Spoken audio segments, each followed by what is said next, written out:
Hello and welcome to Nick V Uncensored. Today we've got Lewis Herms and we're going to be talking about the two shootings, Tina Peters in hostage, Rob Reiner, Trump, and also what's going on with Erica Kirk and Candace Owens, which is very interesting. Lewis, thank you so much for joining me. How are you and what have you been up to? Well, I happen to be running for governor of California. That takes a lot of time. We're getting some great results. We were told about a month ago we're probably ranked like 14th or 15th, and now we're somewhere between number 3 and number 5. So that's a huge trajectory in a short amount of time. We're in a debate January 10th with 4 other candidates. So those are probably the top 5, what they're considering the top 5 candidates there. So things are great, and I'm working on a film.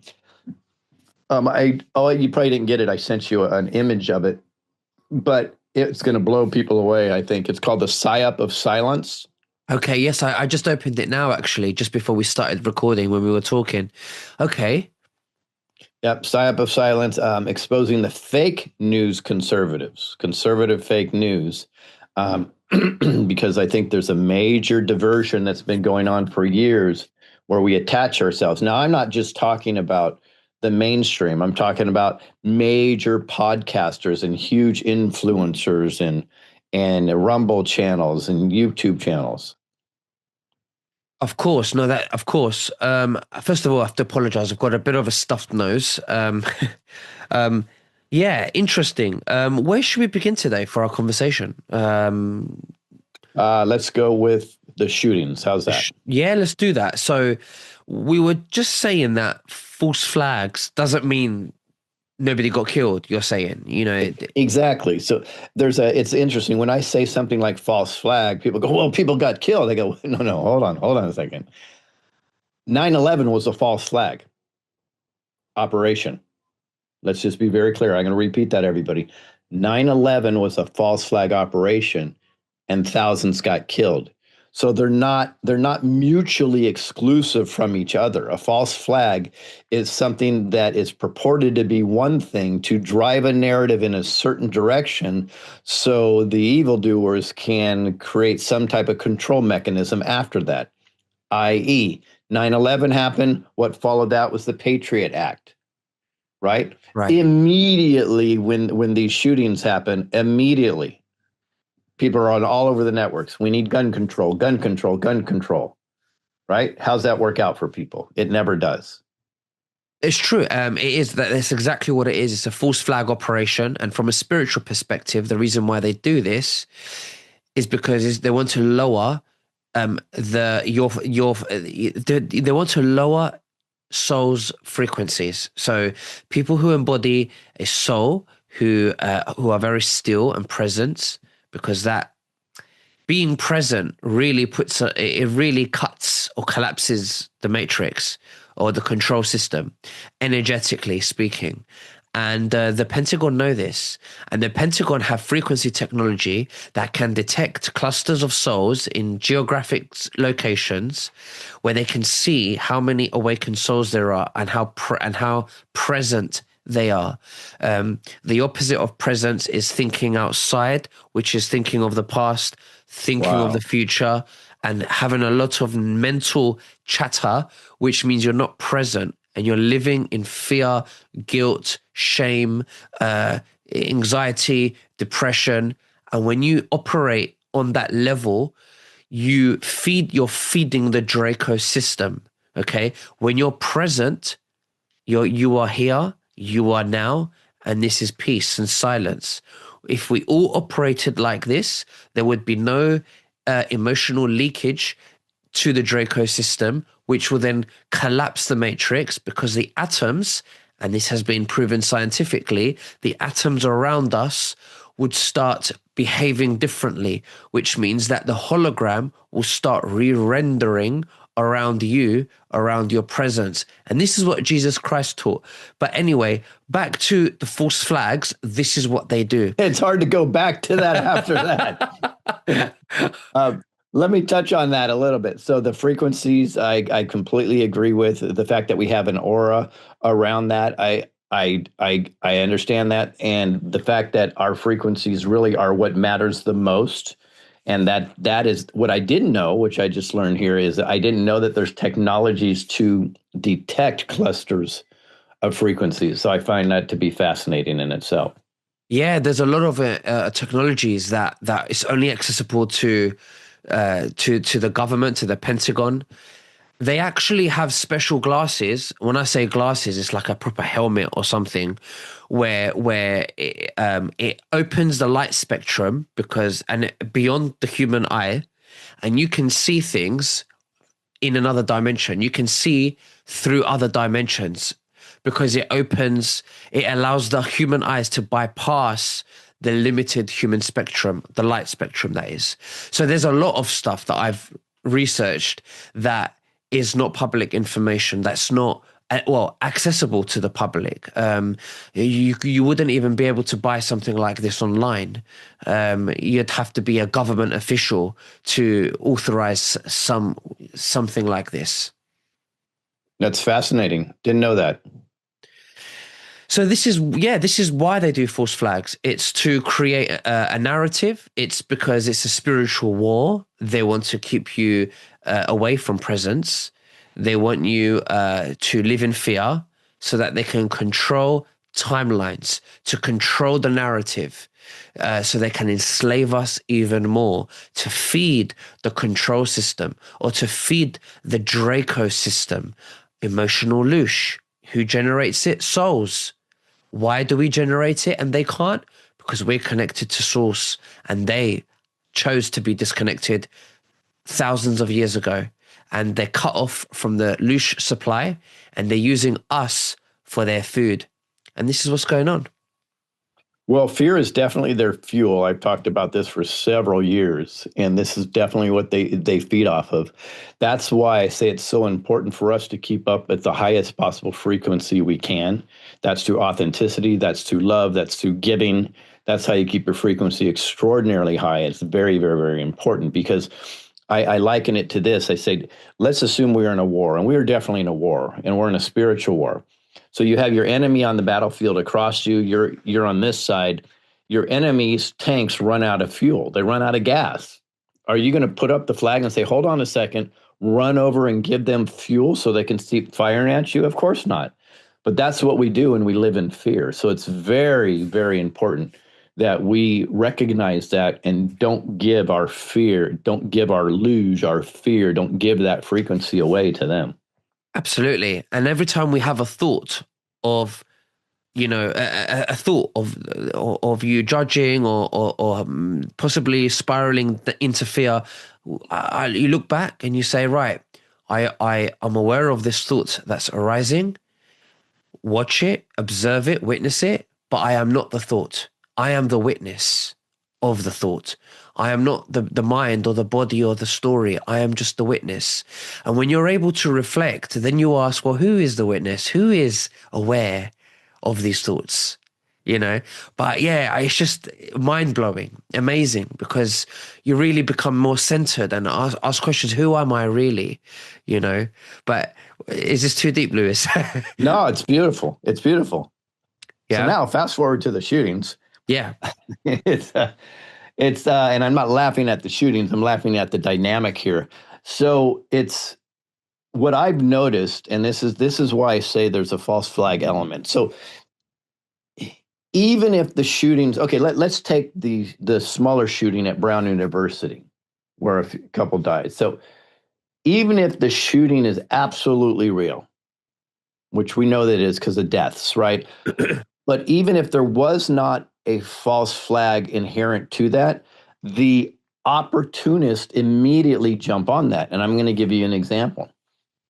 So there was a lady that claims that she was part of the Parkland shooting, and then which is a school shooting, and then she happens to be involved in this Brown shooting, Brown University shooting several years later.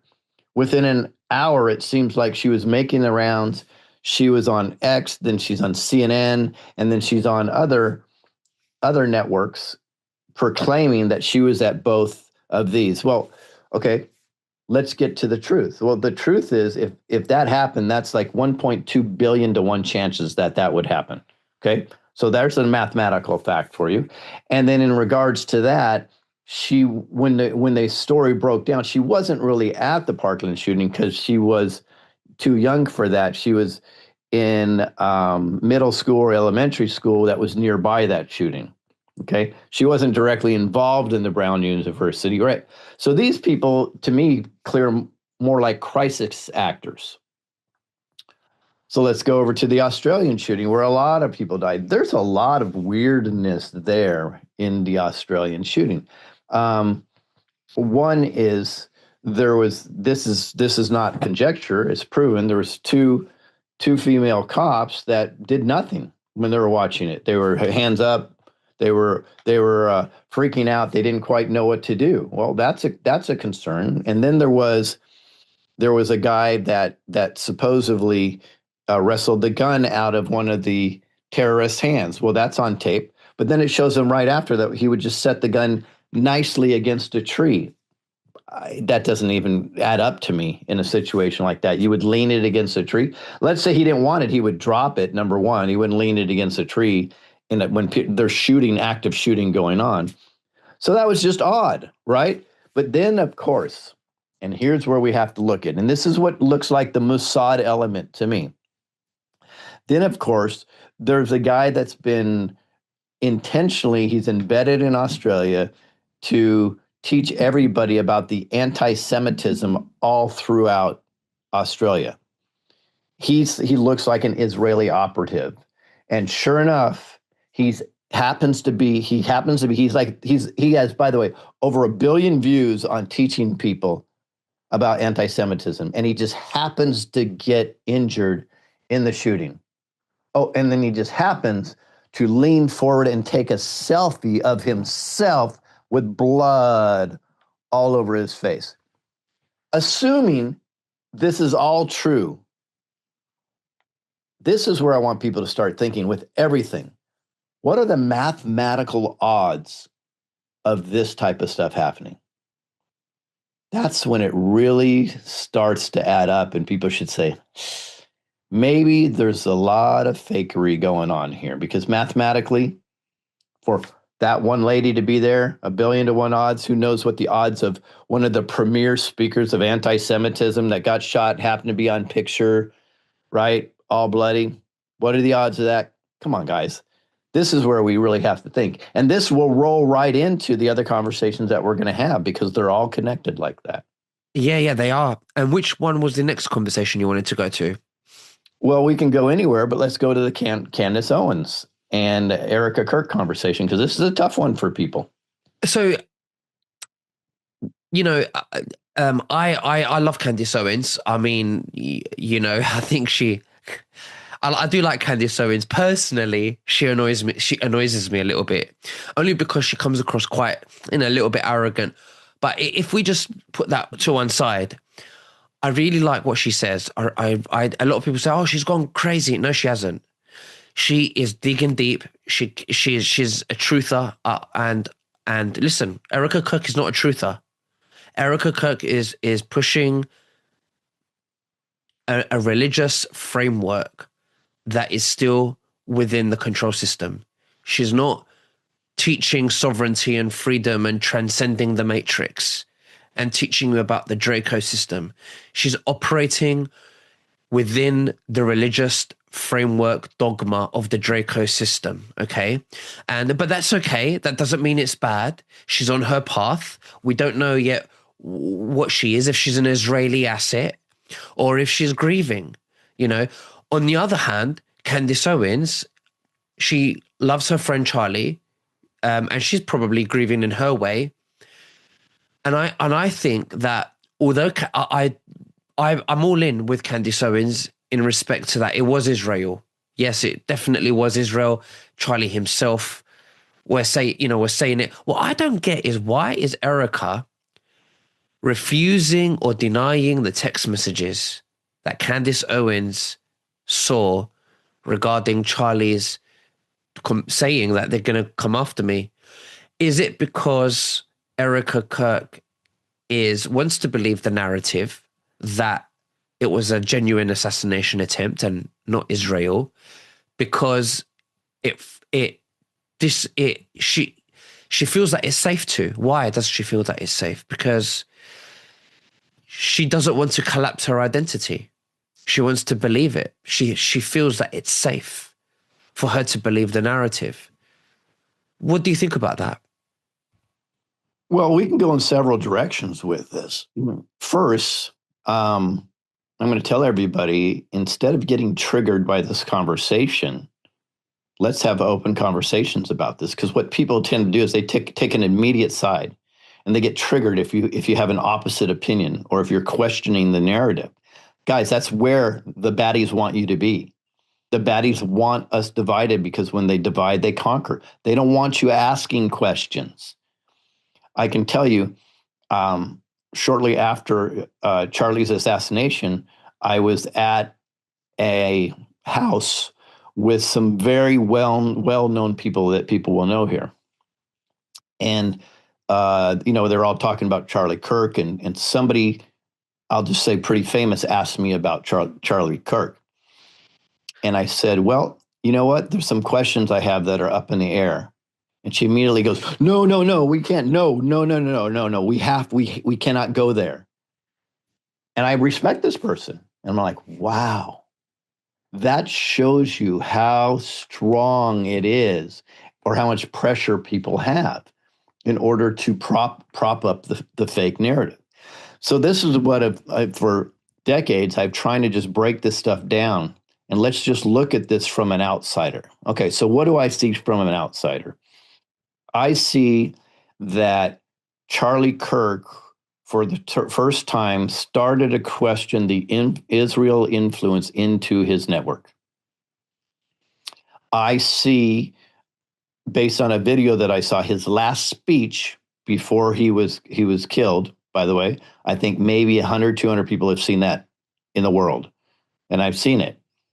And he was questioning the conservative matrix of media, something I'm doing a story on right now, right? How you may be being led in certain directions. And he was concerned, clearly, if you look at the Candace Owens things, that they're going to be after him, right? And he already knew that they're going to defund him. So let's say Israeli connected people. Those should be questions that are right there. So immediately, I'm not even putting my tinfoil hat on. When I saw the shooting, my wife she just reminded me this immediately. When I saw that puff of the shirt, I said, something's wrong. Something doesn't make sense. And I don't see that a bullet would take that trajectory, right? I mean, literally the day I was telling my wife this. I never came out publicly because I just didn't even think about it. So those are concerns.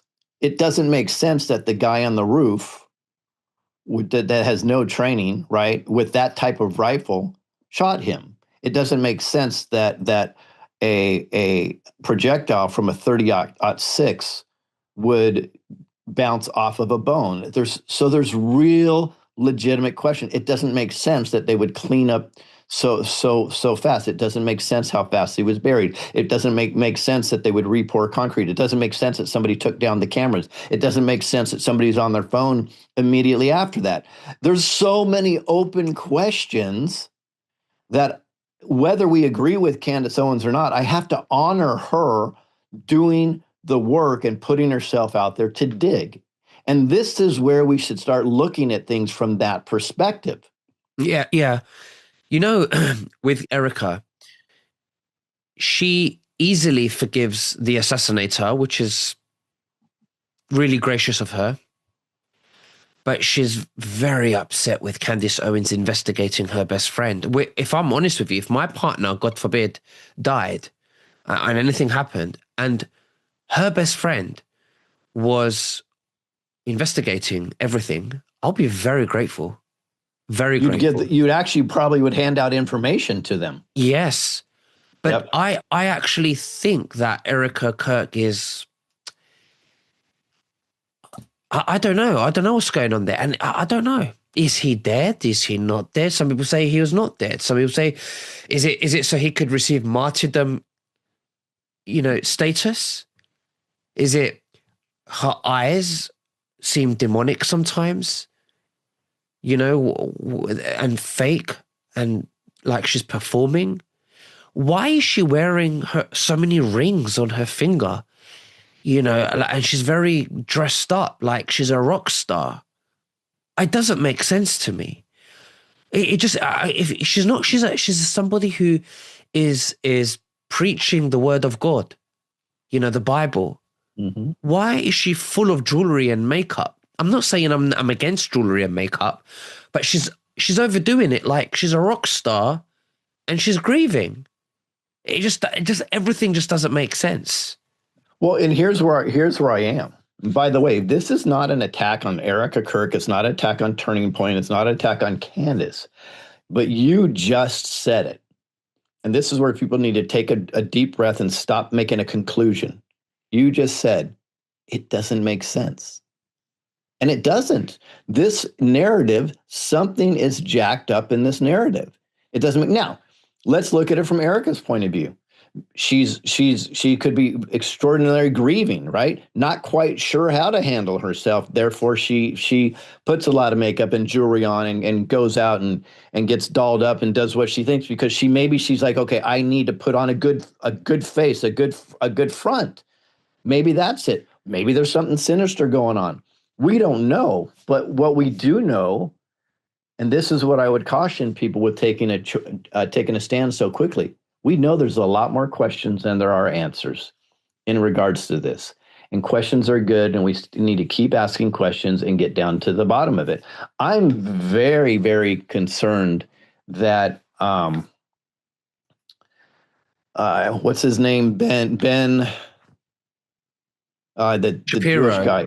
Yeah, Ben Shapiro Ben is so Shapiro. highly involved in this. I don't trust Ben Shapiro in the least bit, and that's a big, Yeah. huge concern for me. I think Turning Point USA has been hijacked, and I know that some of the donors who've donated hundreds of thousands to Turning Point USA, that I know them specifically, and you know them, one of them as well, and we both know them, and they emailed them saying we are no longer donating anymore to Turning Point USA, and do you know this person used to be, she married into a Jewish family, and she's waking up about what's going on with the Mhm. Zionist agenda, and she's pulled back and she said, "No, I am not donating any more money to Turning Point USA.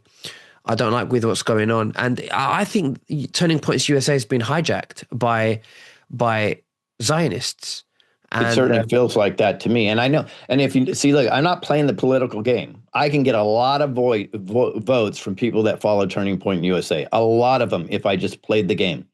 I'm not going to play the game because the game's not true. Something is wrong there. Something is not right there currently. And they need to get it right. When you have a pastor that goes on stage and does the vitriol that he did towards Candace Owens, right?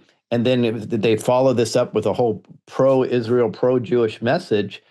That's a concern, right? So it feels like it's hijacked to me also. So we're watching it closely here, right? But if people want authenticity from somebody that's running, I'm your guy. If you want me to stick my head up someone's arse, as you would say it over there in in in the London, UK. I'm not going to do it. I'm just not going to do it. We just have to be honest and figure this stuff out. It's true. Let's move on to Tina Peters and Hostage and Rob Reiner.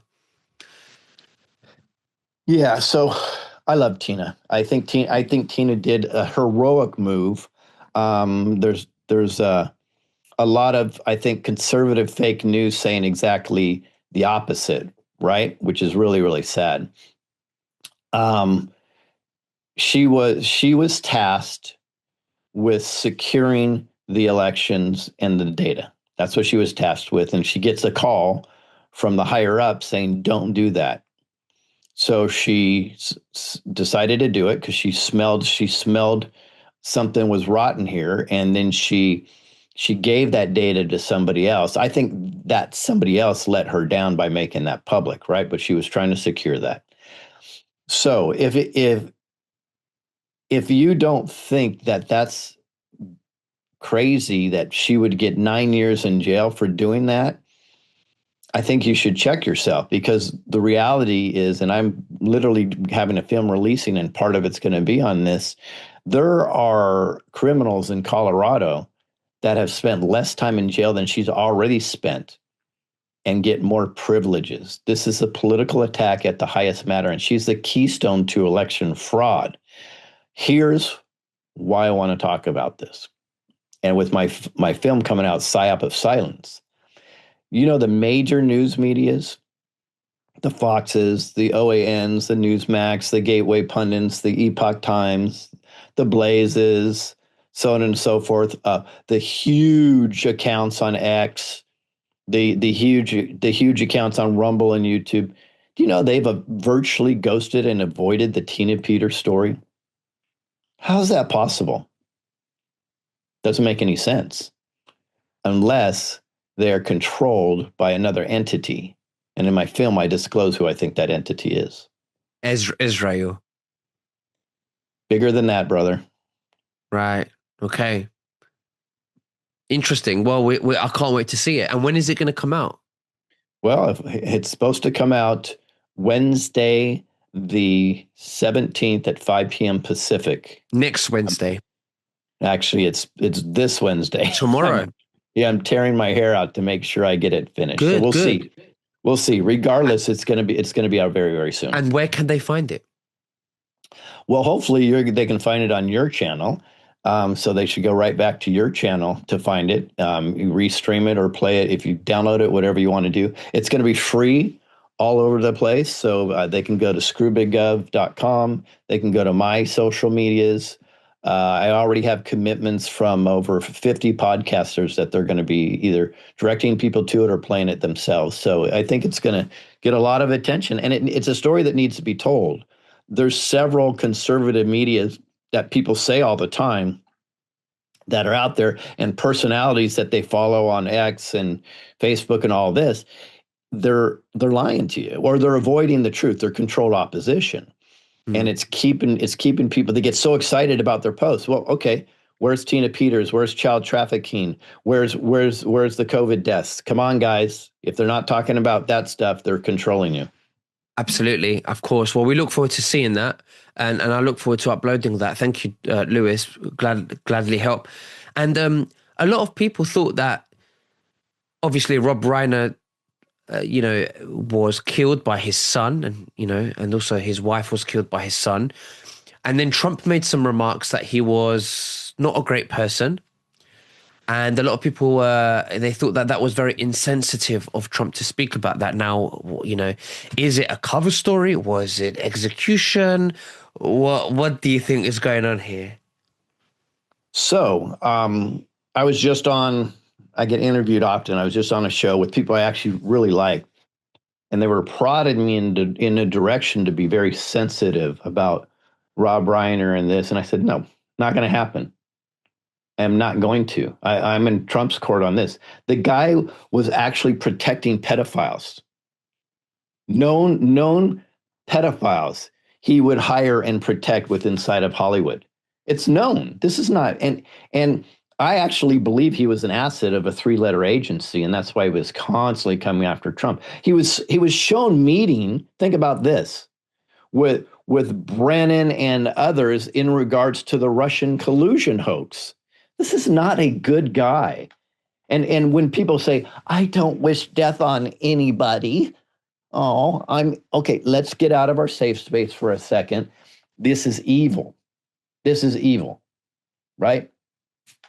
Yeah. I could care less that he's gone. And I don't give a damn what people think about me. I'm not going to change my opinion because the whole zeitgeist is like, you need to be very nice when people die. No, he was evil. I don't give a damn. When I heard the story, there was a few things that poked that came to my attention, because I'll be honest with you, and I'm sorry to say this, but I don't know who Rob Reiner was until he died. So I saw Hollywood director. I thought pedophile straight away, because I've done a lot of There you go. And listen, this is not. I just thought I didn't in my mind. I didn't accuse him of being a pedophile because I didn't know who he was. But I've done a lot of research on Hollywood, movie directors, and a lot of them have been accused of pedophilia. So I thought, okay, cool. So that's what I thought. And then I thought, Trump's message, well, that's a confirmation, that's a sign that he doesn't like him. Hmm. So Rob Reiner's deep state and is a Hollywood movie director. Right. Okay. And then I thought, was he executed and the son killing them was a cover-up story? Or did the son find out that he is, been protecting pedophiles and he's been working with them, or possibly he's guilty of pedophilia and maybe his son went rogue, got angry. I don't know. Why Yeah. his mother? Was she in on it as well? Was she protecting him? Who knows? What do you think? Well, and sometimes, and the son was a known drug addict, right? And Okay. um, in and off the streets. Sometimes there are bad parents there, and kids go a little bit crazy, right? And who knows what happened to him in the past? And I'm not saying Rob Reiner or his wife did anything to the son particularly, right? Although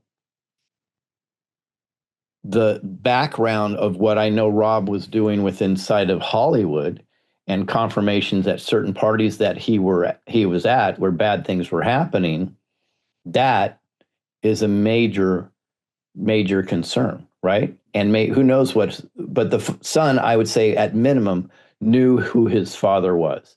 Does that condone the assassination? I'm not saying it does. I'm just saying, for you want me to spill tears over somebody that protects pedophiles? Screw that. It's not Yeah. going to happen. I'm not going to be politically correct just because I'm running for governor. No, you're doing. I think I agree with you absolutely, and you speak the truth, and you speak the uncomfortable truth, and that's the kind of truth we need today.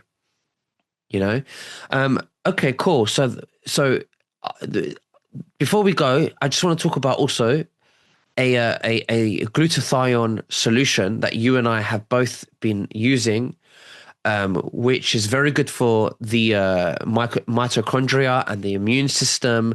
And it's something that I've shared with a friend of mine accidentally, who I have completely removed their eczema skin condition after years and years and years, after trying everything on the market and prescription drugs, creams from their doctor. They called me back up and they said, Nick, where did you get this from? I need some more. It got rid of my eczema. And I want to share it with the viewers. It's a glutathione that I want to put in the link below in the description. It's called Sirona Glutathione. This is what this platform's about, helping people find permanent solutions to get rid of whatever it is, whether it's, we do other videos to do with cancer, other videos to do with skin, and Lewis, you're the one that introduced me to this glutathione, which I shared with my friend accidentally and have helped her, made a very big impact in her life. Do you want to say anything about this? Well, I think it's interesting that we've been locked into this prescription medicine solution for a long time. And in general, what prescription meds do is they treat the symptom. They don't try to get to the root cause. Why glutathione is so important is because it is an actual master antioxidant that our body already produces.